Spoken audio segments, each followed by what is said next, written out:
Welcome back to Recharge at 10:30. I'm your co-host Samina. I'm your co host Nafisa. Today we're chatting about internet connectivity.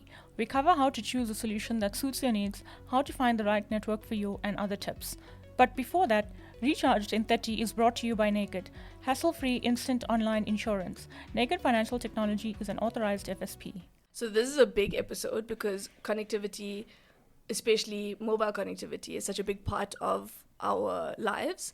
Let's start with mobile data for a smartphone, probably the most important form of connectivity in South Africa. So I have a 40 gig data only contract and just load prepaid airtime as and when I need it. And it's quite wild because just 2 years ago, I was spending much more on airtime than I am now. So with more and more people using WhatsApp as their call facility, I barely buy airtime anymore. And even when I do, I almost never finish my data. So the only time I use calls is when, God forbid, I need to call a call center. Otherwise, even certain delivery services message and call on WhatsApp as well. So how do you go about deciding what works best for you? So it all depends on the type of person you are. For me, as a freelance journalist, I need data wherever I am purely because my business is an online one. So I need to check emails, then access social media or keep up with the news, and sometimes upload content to social media. But I try not to do that in real time for safety reasons. For me, it's about having connectivity all the time as a self employed individual. But to your point, I actually like making phone calls not on WhatsApp. I'm not a fan of calls on WhatsApp. At one point, I under it now. I had the setting turned on where I put low call mode. There's an option where you use less data, Oh. like a low data mode, I think. So I turned it off after I realized some people aren't not going to use it. But I've now moved to a setting where it silences unknown callers. I just feel it's too much of a personal platform for someone who doesn't know me to just randomly call me that way. Maybe Oh. maybe I sound my age. I don't know. No, that makes sense. That makes Yeah. sense. So I do buy airtime when I need to make those calls, obviously to a call center or any business related calls, and maybe to industry colleagues. But so I think also for others, if they're running a small business or they're a student or just find themselves in the office all day with access to uncapped Wi-Fi, the needs become very different. You need to figure out how much data you would need aside from the access at home or the office. If you frequent coffee shops to work from, you'll probably need access to your own data because you know how those spots are always unreliable. Yeah. Um, but then it all comes down to finding the right network. And it's not always the case of it comes down to preference. Some of us may have had that luxury, like if we live in an urban area with coverage on all the networks, but other times if you're based in the suburbs or out of central areas, your choice of network becomes very limited based on that coverage. Oh, that's so true. Because in more remote areas, it can be difficult to get decent coverage. We got a little taste of that here in the urbans during load shedding when whole towers were down. I was thinking back to the days of the landline and how I almost wished that we had one again because it became so difficult to make calls. But that's exactly it. I have personally experienced this during the height of load shedding. It was actually crazy that one could not even make phone calls when the towers were down. And if you didn't have access to Wi-Fi, then you had no choice. Like my network, I don't know whether yours does it, but it shows like full Wi-Fi for Vodacom Wi-Fi. This means that the network itself can run on Wi-Fi, but your smartphone needs to support this feature. So that was my backup when I was at home and connected. So if I was out and about, I would be left with absolutely no connection. Oh, I didn't actually know that that was an option. Oh, have you not noticed it on your smartphone? Maybe. No, I didn't. Oh, sorry. Are you on Vodacom? No, I'm on MTN, that might be why. Oh, okay. But maybe they have something similar where the network runs on an internet connection when there's no connectivity. I did not know that that was a thing. Is it a Yes. setting on your phone? No, it if your phone has the support, you will automatically see like for Oh. Wi-Fi. I don't know what MTN may have it or whatever network you're on, Yeah. but it's just like a backup when there's no signal to connectivities. Oh, that's amazing. That's great to know.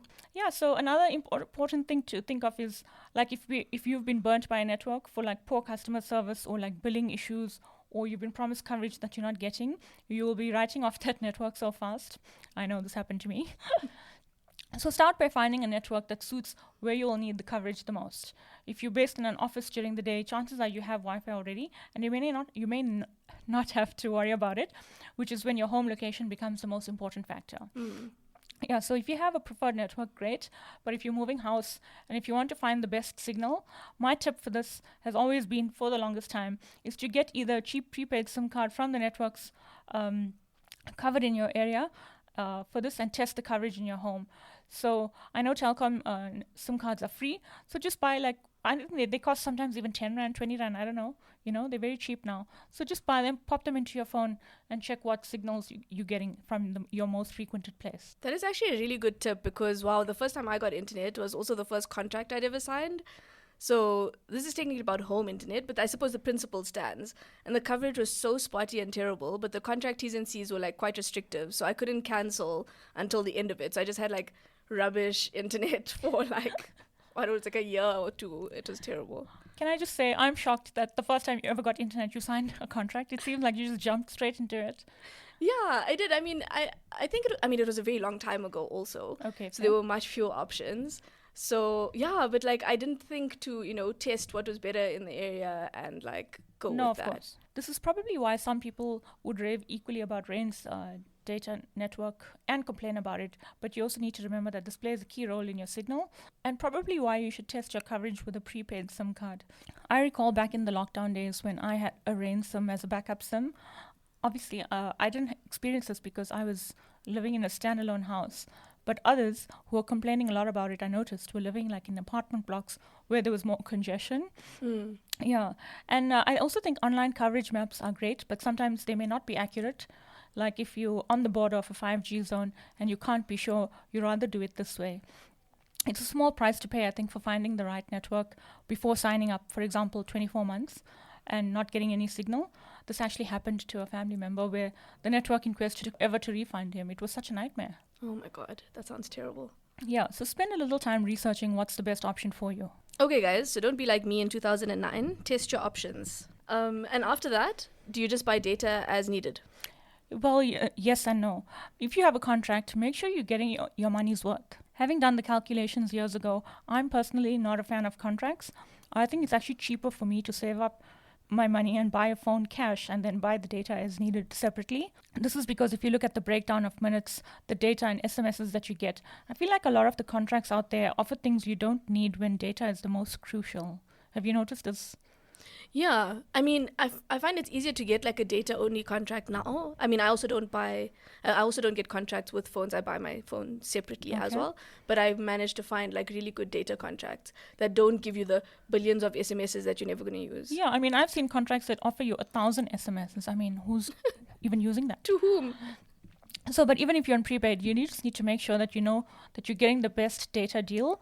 It was sometime last year, I think, that I knew I was buying a lot of Vodacom prepaid data, but I was too scared to see how much I was spending until I started noticing like Millennium Mobile come up on the scene and some Black Friday deals. So I did the calculations and I was actually horrified to see that I spent over 1,000 rand on prepaid data in a single month. Oh my God. It was like, yeah, closer to the 1.5 side. I wanted to cry. Oh my God. That is a lot. That is a lot. So yeah, that's when I decided to move to Millennium Mobile for data. I had previously tested the physical SIM at the launch, but what appealed to me was during the sign-up process, it can be done digitally for an eSIM, and you can do the self-recap on the app, or you can do it on WhatsApp before you get connected. I think I did it on a weekend, and it took me like 11 minutes, which I think is great. Amazing. It's unreal. You're like not standing in a queue. So if you do struggle with the Rika, I think they say you can contact them or they'll just help you like via WhatsApp. So I think the ease of use is what sold me, and the packages itself. You can create your own. So I found it to be innovative and appealing. Like just say you need 10 SMSs. I'm just giving you an example. I mean, sometimes people don't even use 10 SMSs. But you can also choose the minutes for voice calls and that kind of thing and choose more data. So if you want 10 gigs versus, say, 10 minutes a month, you can actually choose that bundle. You're creating your own. So it's like a personalized contract in a way. Whole customized to suit your needs. Wow. That is actually really cool. But yeah, I think they still have good deals every now and then. I think they have a promotion, which is actually impossible to ignore. So yeah, I'm really a fan. I converted, but it's also, I must say, my secondary line. Okay. So your primary is still your Vodacom line? Yeah, that's like my calls number, but the data line is now on Melon. Okay. Oh, cool. See, this is why I like talking to you, because I hate changing service providers. I avoid it like the plague. Like companies probably think I'm like a loyal customer, but I don't even look at other options once I'm sorted because it's just too much of a schlep. But then if there's something great out there, at least I know I'll hear about it from you. Happy to help. So then how do you decide if you want to be on contract, prepaid, top up, or month to month? Yeah, this can be a bit tricky, but it also, I think, comes down to budget as your first filter, which is, I think, the most crucial thing. For me, prepaid is king. pay as you go. It's as simple as that. You just top up as you need, and you're not. There's no strings attached. So in the top up contract now, it's a good example, I think, for certain situations. Like if a parent wants to control how much they give their kid without racking up the bill, like if they have a student, or if you want to buy data for your own elderly parent every month, or maybe you have a domestic worker or you want to also buy some data for them. So I think it works for situations similar to that, where you're providing something basic for someone who needs it, They'll have that little bit of connectivity. And then when it comes to contracts, I think this works best if your employer is actually footing the bill. Or if you run a business and you need loads of minutes for talk time, I think that's also where it would come in. And those contracts we were laughing at earlier about the minutes, I think this is where it would come in handy. If your business is based on that. But also, if you cannot afford to buy a device upfront, a contract would also be the best. I mean, I've also seen contracts now that are like 36 months. I'm not sure if you've seen them. At first, I thought they were crazy, like, why are they tying people in for so long? But it makes sense if you are on a very limited budget and it works out best for you. But you should consider it as well. But the downside, I think, to this is that the data prices come down like every year, and you may be stuck with a deal that was relevant years ago, and not take it, and you won't be able to take advantage of anything new. Yeah, like Melon that you just mentioned. Yeah. So if you're on like a 36-month contract, now there's another option for something with a lot cheaper data. But now you either can't add on. But Melon is month to month. It is month to month, so you can add that on if you have like yes. Your an eSIM needs, if it changes next month, just say you feel like you need more minutes next month, you can just actually make that be for the next month and then go back the previous month. Oh, that's really cool. It's like proper chop and change as you need.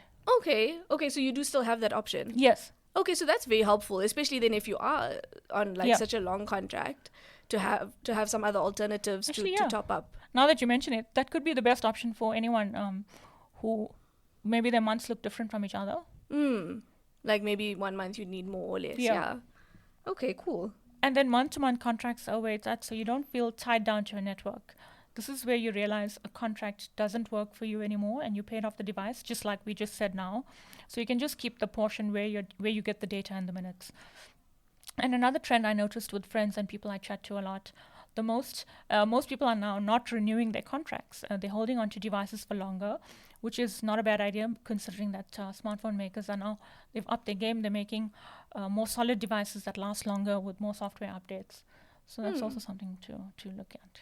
Which I think you mentioned, right? You pay your devices when they paid off. You just buy as you need.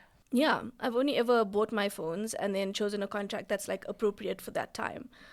For the longest, we had to get like data contracts that also had a meager airtime offering, and like we said earlier, like a billion SMSs that you're never going to use. But now that internet use is so much more ubiquitous, getting data only and topping up with airtime is my go-to. Let's talk about eSIMs a bit. We touched on it for our travel episode, but we haven't talked about the advantages of everyday use. How does it work? Like for social and environmental reasons, I'm really trying to use my phone for longer. So I only just bought my first eSIM capable phone, and like I'm keen to hear what the benefits are.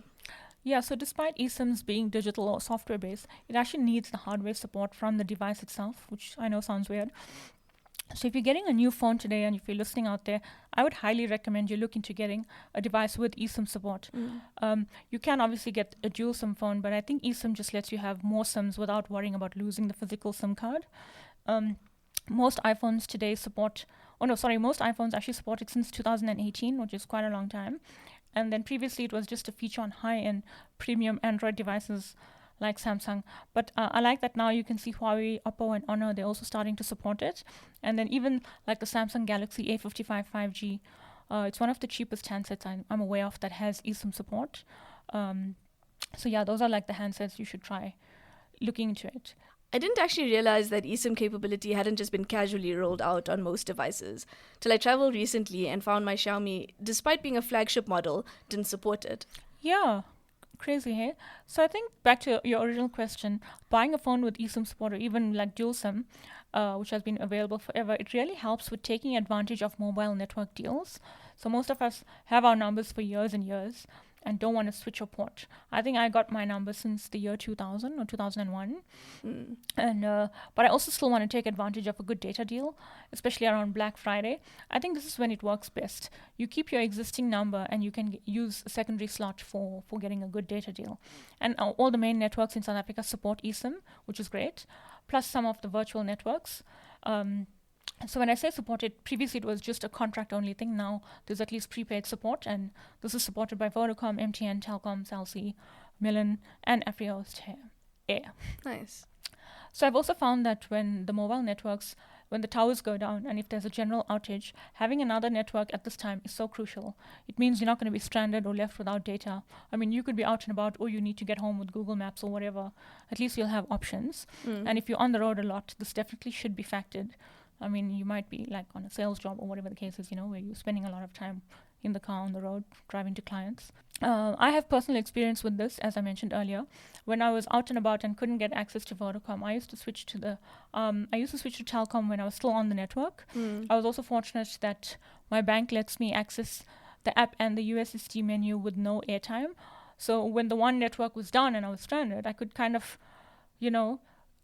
just get access to data if I needed to hop on the other network and that kind of thing. So, but you do need to register for cell phone banking. I've also written about how you can use 2 WhatsApp accounts.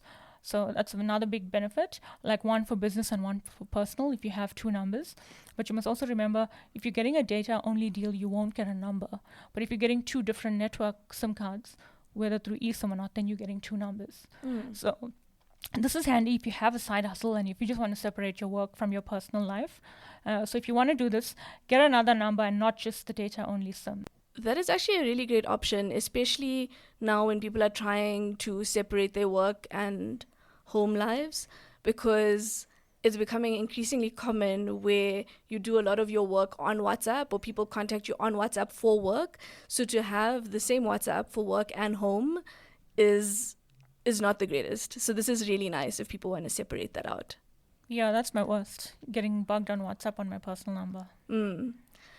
So how different is a dual SIM phone versus an eSIM phone?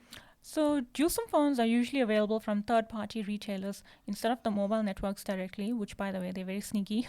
They tend to block the one. So if you are good enough for being... the dual SIM phones are best to use 2 networks only. Like if you're likely not going to travel a lot abroad, then they are more widely available and you can get that option. But an eSIM phone, it has more limited availability in terms of support for them, like what options are out there and how affordable they are. But they have the advantage of being easily able to switch between networks without removing the SIM card, like a dual SIM phone. I know in the past when I had that support, I used to have to stick my SIM card somewhere and make sure I don't lose it when I'm traveling, that kind of thing. So you don't have to worry about that with an eSIM phone. You can actually store up to 8 different profiles on an eSIM phone and switch between them as needed. Of course, nobody in South Africa is going to do that, but if you are traveling to various regions, you may want to buy an eSIM for the region you're in and be done with it or swap it. And if you're going back to that region, it's still on your device. You just deactivate it and then you activate the SIM, whichever one you want to use when you're back in South Africa. So when you say 8 profiles, do you mean like 8 SIMs, like 8 numbers? So not necessarily 8 numbers. Some, yes, but when you're buying a data-only SIM, it's just a SIM profile. So there's no number attached to it. But I mean, if you have the other prepaid eSIMs I mentioned, you could basically have 8 numbers, yes, technically. Oh, wow. But yes, it can store up to 8 different SIMs. So obviously digital SIMs or eSIMs is just a singular profile. And it just makes easy to toggle between them. Very cool. Yeah, and if you are done traveling, just say you go once off to China, for example, when you come back, you can just delete that profile if you know you're not going to go back there. And then you still have that slot for another trip phone. Or another eSIM. Yes, exactly. Brilliant. What about porting your number? How easy is that? So it sounds like a pain to most people, I won't lie. But because there's some downtime, if things go wrong, and I think it's something to consider if you don't want to give up your number that you've had for the longest time. And the best time to do it is probably a Friday afternoon so you can experience any downtime over the weekend. I've actually written a very interesting article on this on Recharged that details exactly how to do this, and it covers all the networks. It's quite comprehensive. Oh, cool. Yeah, so I actually ported my then Telkom Business Line to Milan Mobile, and it was a seamless experience for me. I think if you initiate the port in the morning before 4 p.m. on Milan, they tell you that the port will go through between 7 and 11 p.m. the same day, so that's handy to know. Nice. But if it's something you want to do and need instructions for, you should search port your number on my website for like all the details. I've also had to port my number, my Vodacom eSIM, back to a physical SIM, but that was like a nightmare because I lost signal and I couldn't receive the confirmation code. Like Vodacom did help me, but it made me not want to switch back because of the way they do it. So typically when you get an eSIM starter pack, because it's like digital, they give you a physical QR code that you scan. Now with Telkom, which is what I really like about them, you can use that QR code. So in the past with my Telkom Business Line, when I switched to a new device, I could just say disable on the one phone, rescan that same QR code, and then the number would be on the new device. Unfortunately, though, the other networks don't work like that. They just give you a single-use QR code. So that was my issue with Vodacom. I scanned my number, that was it. So if anything had happened, I had to go back to Vodacom, and I couldn't sort of reinitiate that number on a different phone. And it was when I changed devices that I came to realize that how difficult it was. And I know how much you love going into You know? a physical brick and mortar building to have someone solve your problem. It's your favorite thing. Yeah, I think it's something that the networks need to work on and make it easier for consumers to switch. Yeah, I suppose it's a little touch and go in some cases, especially when the technology is newer. Some providers just do it better from the jump, but it's good to know which ones. So thanks for that. I honestly didn't think there would be this much to chat about on just phone SIMs, but I suppose we use them every day, all the time, so it makes sense. But let's move to internet. How do you choose between fixed LTE or 5G? So I think fixed LTE is ideal if you want an internet connection at home but you don't have access to fiber or your area is not covered. It is likely the second best option after fiber that you would consider because fixed LTE deals when it comes to data bundles are structured differently than your regular mobile data that we've covered. You will get a bigger bundle to use for less than mobile data because you can use it at one location, which is fixed as the name suggests. So you sitting at home, your fixed LTE is for your address when you're sitting at home, and versus the mobile data normally that you would buy, it's for moving around. So the fixed one is cheaper. You can also get a Wi-Fi dongle to carry around, but those prices will be a bit different than the fixed prices. And I think sometimes there's a device fee attached to it. But this is a good option for small business owners like maybe you and I, or freelancers who need the flexibility to work from anywhere, then you should probably consider that. But if you want a home 5G offering, for example, like what Rain has, this is probably aimed at households who don't have fiber in the area, but they want to do more intensive things like stream videos, play games online, or make video conferencing calls, or if you have like some smart devices connected to your home and you need it powered. So I think 5G is more demanding for those kind of tasks. Okay, great. And thanks for dropping that tip on the MiFi. Also for people working in like flexi environments where you can literally be in another part of the country that doesn't have good Wi-Fi, this is such a great option. Exactly, if you're traveling around South Africa. And what about fiber? What should we look out for? Yeah, so this is something I think a lot of people do struggle with. The best way to start is to find the coverage maps that you would see online for service providers that you would consider using, and you need to see if they cover your area. Then you have to start doing some background research. I mean, it's not the best thing, but if you want the good deal, you need to do that. But at the same time, I think I would also check online reviews for the company in question. So, or even look at their social media feeds just to get a better idea of what the customers are saying about them, or even how long they take to respond. Because I think that kind of thing is important, because now you don't want to be just say you work from home, you have something crucial you need to do, you send a message to them on Twitter or whatever, and they take like 48 hours to get back to you. That's not ideal. So I think that's very important to check their response times. And when I first started looking for fiber providers, these were my checklists. And they are still relevant today if you need to help on what to look for. So my first filter was the month-to-month billing. You already know I'm a fan of no contracts. So that was obviously key. And I also mentioned earlier, if I don't do contracts. So also, you don't want to be stuck to a provider where the service is not there. They're promising a certain speed, you're not getting it, and now you're stuck. So that's why month-to-month comes in handy. And I also don't like the idea of just being locked down, because in this country, the laws don't actually work for you. You know, you have to pay penalties if you want to cancel something early. So yeah, to avoid that, do the month to month. And the second filter, I think, for me is the symmetrical speeds and uncapped data. So when you have fiber and when you work from home, you want the fast upload and download. Usually uploads is where you get less speed on, but like if you have a video call that you're on, that actually is an upload. So you need those better speeds. Or if you're just uploading a lot of content online, that would be crucial for you. Like, I mean, are you in the design space? You would know. I'm sure you know all the big files that you access. Yeah. So that's when that would come in handy. But you also, in terms of the uncapped data, you don't want to worry about running out of data halfway through the month. I feel it reminds me of those ADSL days when you reach the end of the month and you're like, oh, you have no internet. Fortunately, with fiber, it doesn't quite work like that. And it's better. Most people offer the uncapped option. So I stream a lot of TV, so this is the main reason why we have this kind of setup. So we never run out of data every month. And I think my last filter is how you can reach them for support.